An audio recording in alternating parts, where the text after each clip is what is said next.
This is Samsung Galaxy XCover 7, and in today's video I'll show how you can enter the power saving mode on this device. To start, you will need to launch settings. Now scroll and find the battery category. Once you are at the battery properties page, you can now enable the power saving mode. You can also open its properties and preferences and set them up here. Set those rules.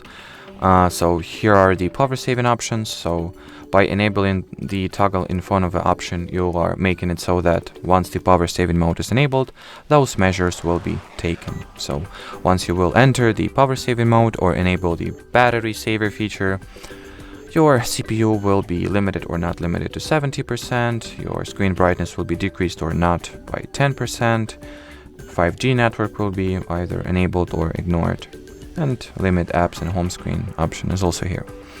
So I guess that will be more or less it for this video, guys.